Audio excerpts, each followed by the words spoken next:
Tapi kayak lebih mudah diingat nih. Ya, mudah-mudahan. Insyaallah ini versi terupdate ya. Oke. Bismillahirrahmanirrahim. Assalamualaikum warahmatullahi wabarakatuh. Waalaikumsalam warahmatullahi wabarakatuh. Ya, terima kasih pada teman-teman yang sudah bersedia hadir pada kesempatan kali ini. Saya ingin sedikit menjelaskan model yang tadi pagi barusan saya buat. Ya, saya sesuaikan dengan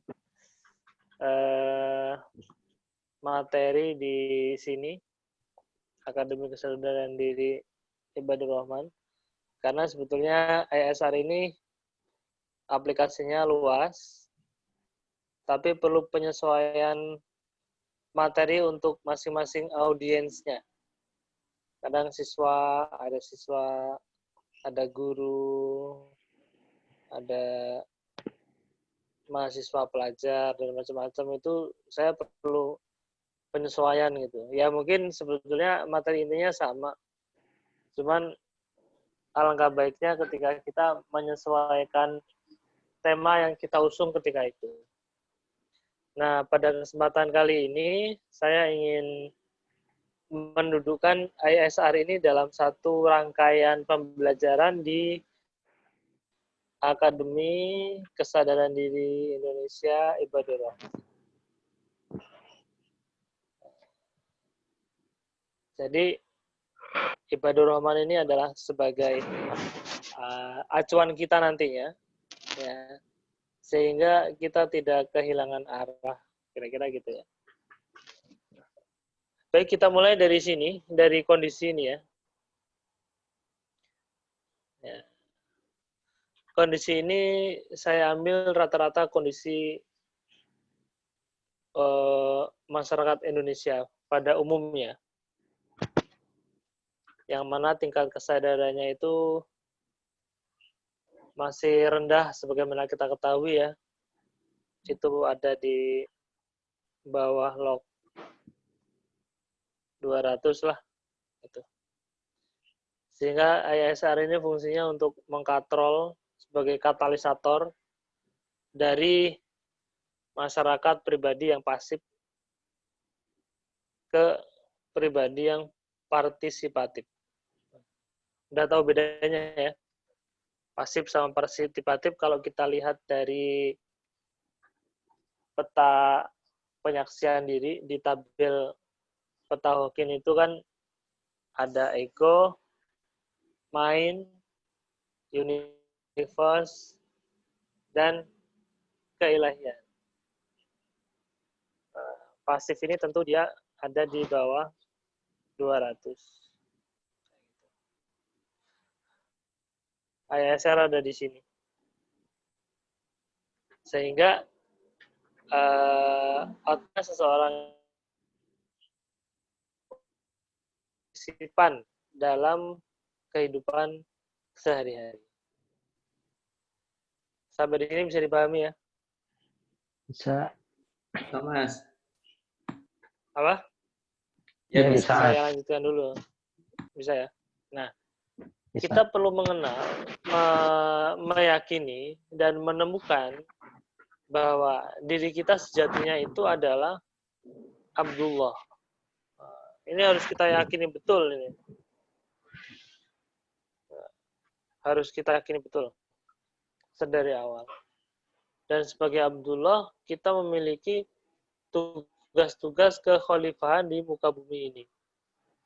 Karena tidak mungkin Allah mengadakan kita, mengeksiskan kita dalam kehidupan yang mana 100 tahun yang lalu namanya Odi itu tidak disebut. Dan mungkin 300 tahun yang akan datang, yang namanya Ubay itu juga sudah nggak ada. Lalu keberadaan dia di sini sekarang saat ini, itu kira-kira ada maksudnya atau hanya begitu saja hadir? Ada maksudnya. Ya, iya. Dan kita tegas menyatakan bahwa maksud itu terangkum dalam Abdullah dan Khalifatullah. Nah, kita sering minimal 17 kali kita ulang, iyyaka na'budu wa iyyaka nasta'in. Ya. Hanya kepadamulah kami menyembah, kami menghamba, dan hanya kepadamulah kami mohon pertolongan. Dengan kita memahami makna kehambaan kita kepada Allah, kita akan dengan pasti selalu meminta setiap sekelabat detik pikiran kita itu pertolongan Allah. Karena apa? Karena tidak mungkin terjadi sesuatu dalam ruang dan waktu yang sedang kita jalani ini tanpa ada skenario yang begitu rapi dari Allah Subhanahu wa taala. Dan ini perlu dipahami betul. Dari awal posisi diri sebagai Abdullah dan Khalifatullah ini harus clear. Oke, kita lanjutkan. Nah, ini seperti corong ya. Corong ini kita masukkan ke sini, ya kan? Yang mana ini ada materinya ya. Nah, materinya adalah ini kalau kita kontekskan dengan hadis Jibril. Hadis Jibril itu hadis di mana ketika itu Rasulullah mengajarkan umatnya tentang pilar agama Islam ini yang langsung dibimbing oleh malaikat Jibril ketika itu. Itu ada hadisnya, hadis Jibril. Nanti saya sertakan di ini. Ini untuk pijakan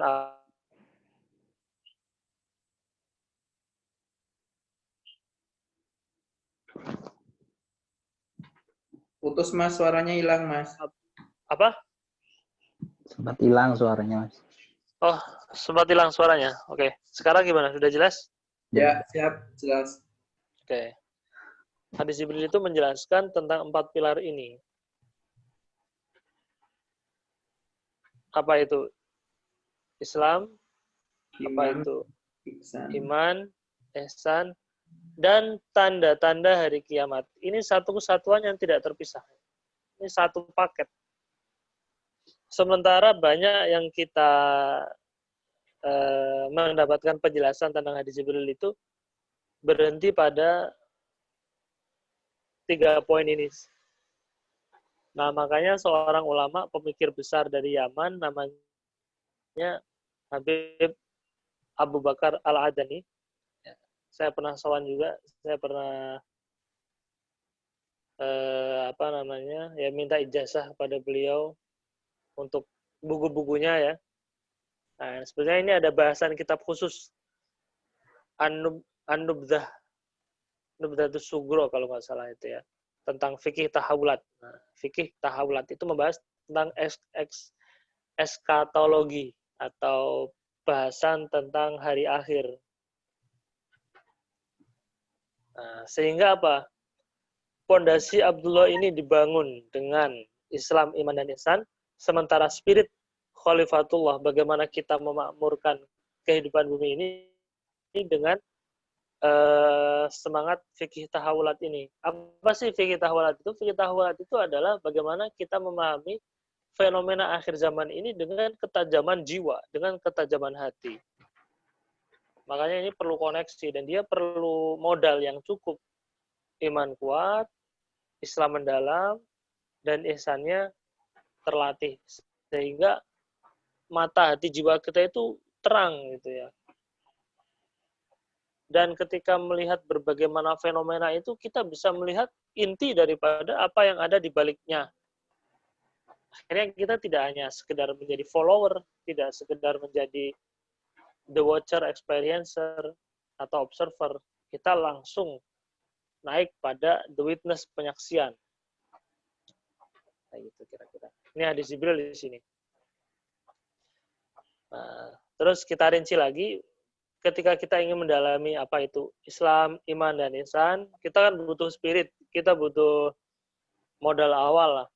Nah, modal awalnya dimulai dari niat, intention ini. Ini penting sekali.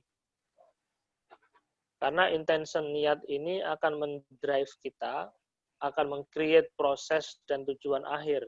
Dia sifatnya determinan. Makanya Rasulullah itu sudah memberikan garis bahwa setiap perbuatan itu tergantung pada niatnya. Dan para ulama ahlul hadis itu mengatakan bahwa dalam hadis niat ini masuk ratusan bab fikih di sana. Kalau nggak salah gitu ya. Saya nanti perlu buka kitab lagi itu persisnya. Yang jelas ini bahasan yang sangat luas. Nah, nanti coba saya paparkan bagaimana Imam Ghazali menasihati para salik, para pelajar itu untuk memiliki niat yang lurus. Bagaimana kriterianya? Bagaimana kalau seseorang berniat tapi tidak sesuai dengan kriteria? Apa efek samping dari itu? Nah, itu nanti Imam Ghazali ada bahasan. Ini niat. Terus basmalah. Ya. Kita tahu bahwa era ini adalah era di mana manusia lemah keinginannya untuk menggali dalam dirinya. Lemah semangatnya untuk belajar agama. Ya kan? Kita tahu bahwa zaman kegemilangan Islam, ilmu-ilmu Islam itu dikaji di mana-mana dan menjadi favorit gitu ya. Sementara sekarang yang favoritnya itu bukan keilmuan-keilmuan keagamaan, itu sampingan saja. Ya, itu menyedihkan. Nah, bagaimana kita bisa mengembalikan spirit itu dari satu titik atau dari satu yang kita anggap sederhana tapi itu sangat mendasar. Nah, kita nanti akan sedikit bahas tentang basmalah. Ya. Basmalah ini kalau kita ingat adalah merupakan ringkasan dari surat pertama Al-Fatihah. Dan Al-Fatihah ini ringkasan dari kitab suci Al-Quran dan kitab suci Al-Quran yang ada yang diturunkan malaikat Jibril kepada Nabi Muhammad itu merupakan rangkuman dari kitab-kitab samawi yang ada. Jadi bismillah itu intinya inti. Ketika kita bisa mendalami maknanya, akhirnya paling tidak satu kunci kita pegang. Makanya disebutkan dalam hadis, kullu amrin dibalin la yubda'u fihi bismillah fa huwa akbar. Tiap-tiap ibadah kalau tidak dimulakan dengan basmalah, maka dia akan terputus. Terputus apanya? Terputus dari barokah. Kelihatannya pinter tapi kopong. Kelihatannya tinggi jabatannya tapi banyak utangnya. Kelihatannya wah tapi ternyata rese gitu ya. Jadi kita perlu hati-hati. Kita berjalan atas nama Allah. Itu kan sebuah getaran semesta yang sangat kuat. Nah, setelah niatnya benar, kita punya kuncian basmalah yang dahsyat ini, kemudian kita menyelami bagaimana wahyu pertama kepada Rasulullah itu tentang Iqra. Ini kita membangun semangat literasi. Karena kita tahu bahwa umat Indonesia ya kebanyakan itu tingkat literasinya rendah. Sudah jelas-jelas ditulisi dilarang merokok, gitu ya masih aja ada yang ngelanggar di situ, ya kan itu tingkat literasinya rendah. Sudah jelas-jelas ditulisi berbagai macam aturan, tapi ya aturan hanya sekedar aturan. Aturan itu dibuat untuk dilanggar, katanya gitu kan, mengerikan. Itu masyarakat seperti apa kayak gitu. Nah, kita harus memulai Iqra ini dalam makna yang lebih luas. Nah, Iqra ini ujungnya adalah wasjud waqtarib. Semakin kita tunduk kepada Allah sebagai Abdullah dan semakin mendekat kita kepada Allah untuk bisa memposisikan diri kita sebagai khalifatullah fil ardi. Itu sedikit tentang Iqra. Oke. Itu sebagai modal awal kita mendalami Islam, iman, dan ihsan. Kemudian selanjutnya adalah tentang fikih tahawulat. Fikih tahawulat ini pilar keempat dari hadis Jibril yang mana Rasulullah di sana ditanya tentang apa itu kiamat. Masa apa itu kiamat?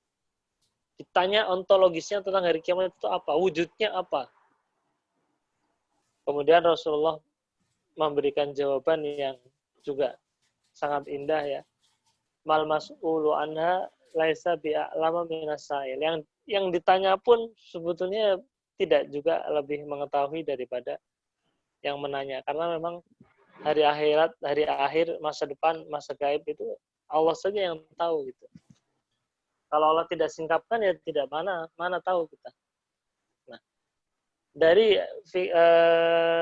penjelasan bagian akhir dari tiangnya agama ini ada empat klasifikasi yang perlu kita waspadai di akhir zaman ini. Karena di nubuatnya ya ada kerusakan. Itu sudah jelas sunatullah itu sudah.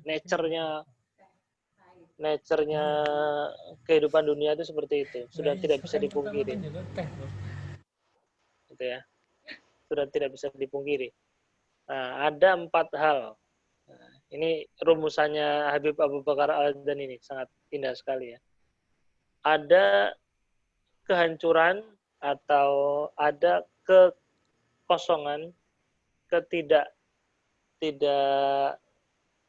bertanggungjawaban gitu kira-kira itu ya. Terhadap ilmu. Orang yang tidak ada otoritasnya dalam bidang itu ngomong sesuatu yang di luar kapasitasnya, akhirnya salah kaprah. Kalau terkait dengan kehidupan duniawi itu masih maklum, itu masih bisa dikejar lah. Karena kan sifatnya kelihatan. Tapi kalau sudah sifatnya akhirat, begitu sedikit melenceng, ya sudah.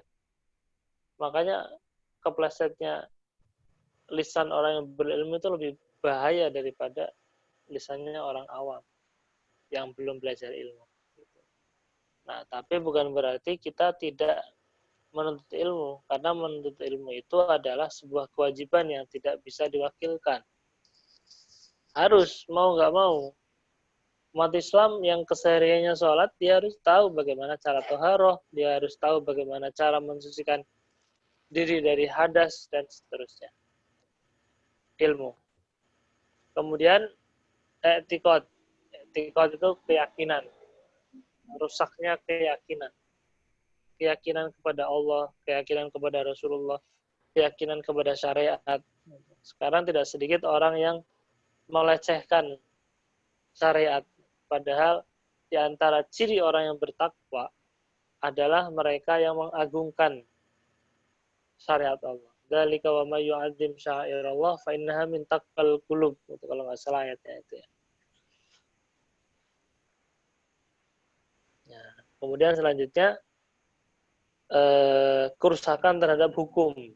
Ya, hukum tumpul ke atas dan tajam ke bawah. Ini sudah jelas. Dan yang terakhir, ya terkait dengan ekonomi. Ekonomi tidak dibangun atas ekonomi kemanusiaan, kegotong royongan, tapi bagaimana bisnis itu yang mencari untung seluas-luasnya, mengeksplorasi sumber daya alam suka-sukanya, akhirnya kan rusak. Ya, semuanya ini dibahas dalam rangka meningkatkan mode seseorang dari yang pasif ke partisipatif. Begitu kira-kira teman-teman. Terima kasih yang sudah menyimak. Adakah masukan, pertanyaan? Monggo.